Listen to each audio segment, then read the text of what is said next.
Jai Shri Ram, everybody. I wanted to talk today about appeasement politics, which we as people who support Hindutva always decry that, some party is trying to appease Muslims, some other party is trying to appease Muslims, and this is a problem. And I think that the solution to this lies in both Hindus and Muslims becoming more and more kind of conscious and hardened of their religious identities so that certain groups of people cannot be appeased away from voting for a particular party into another party. And this is what I mean. There's really only one reason that Muslim appeasement, for example, exists, because a party that does not have a significant Muslim vote base wants to develop one or wants to take it away from a party that does have that, right? Now, I think the way that this can be solved is Hindus and Muslims need to be more conscious of their identity to vote along those religious lines, so that these certain parties that are not avowedly pro-Hindu or avowedly pro-Muslim basically just decline. So, for example, you take the Congress Party. We always identify the Congress with being into Muslim appeasement, but what the Congress is doing from their perspective seems to make sense practically, right? They have a voter base of some Muslims, some SC/ST people, some OBC people. You've got a wide range of different types of people that you're appealing to without any overarching grand narrative of what India is, what it means to be Indian, and where is the country going to go. Just kind of general, a combination of claims of development, which may or may not come to fruition, and demonizing the other side, in this case the BJP, as being communal and, so on and so forth, right?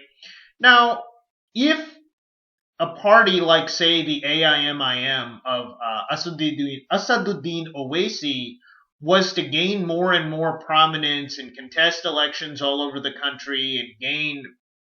a substantial part of the Muslim vote, I think what would happen is trying to appease Muslims would decline, because Muslims are going to be much more likely to vote for an explicitly pro-Muslim party as opposed to one of these generic pro-minority, anti-Hindu, or anti-BJP kind of party, right? You can take Samajwadi Party in the UP as an example as well. They're drawing a bunch of support from several wide sections of different people, right? And so Muslims, varying degrees depending on how successful they are, form a significant part of the people that support them, right? So they need to do some Muslim appeasement in order to placate them. But if Muslims had a popular, legitimate alternative that was specifically for them and not trying to simultaneously cater to them while simultaneously catering to SCs and STs, OBCs, and different groups, then you would see less and less of this appeasement, because people would not feel that they could take the Muslim vote away from a Muslim party,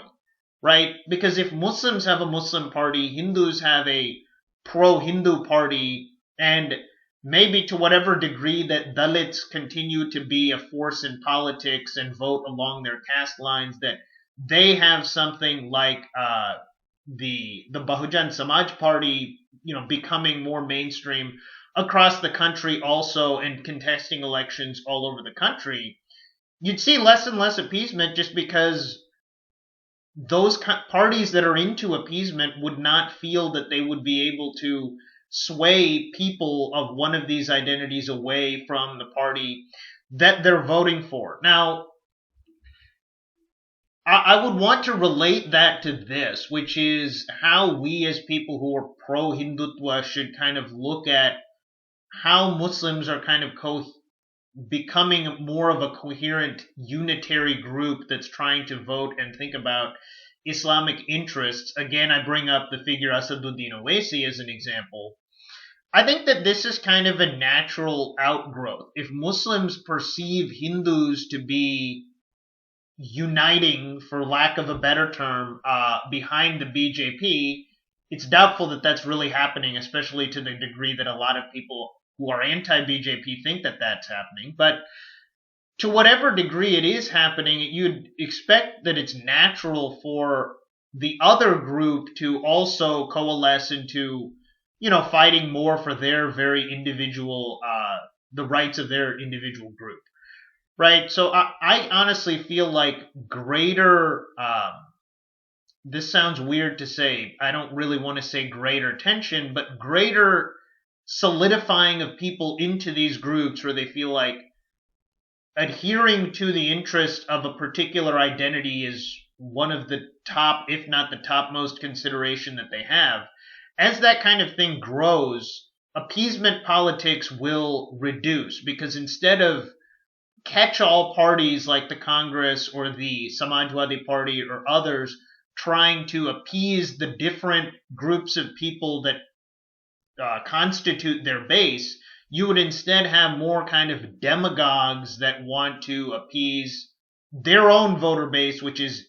not very diverse in terms of caste and religious background. This was also tied in with the kind of fascination that a lot of Hindus have that I've found with the idea of what Raju Malhotra would call Swadeshi Muslims, or these Muslims that kind of buy into the narrative that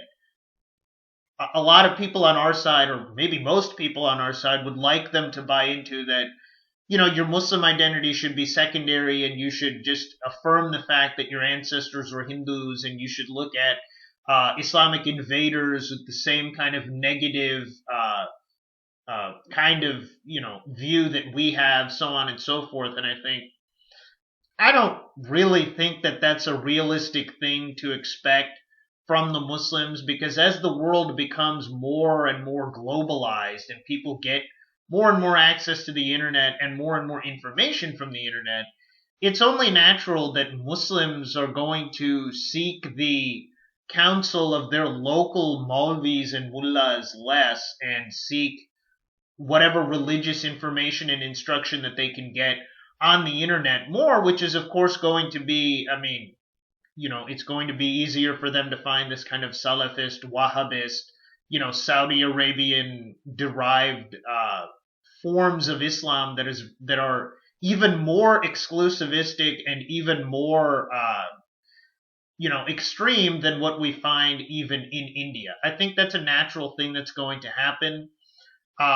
Because, for Muslims in their religion, they are supposed to view the Ummah, the worldwide community of Muslims, as their brothers, over and above people of,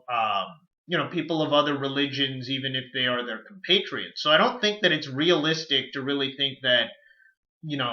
we're going to see a significant number of Muslims in India become like Abdul Kalam or KK Muhammad or any of these other people who happen to have been raised in Muslim families that are very much on our side ideologically. So let me know what you guys think in the comments below. Please like, share, and subscribe.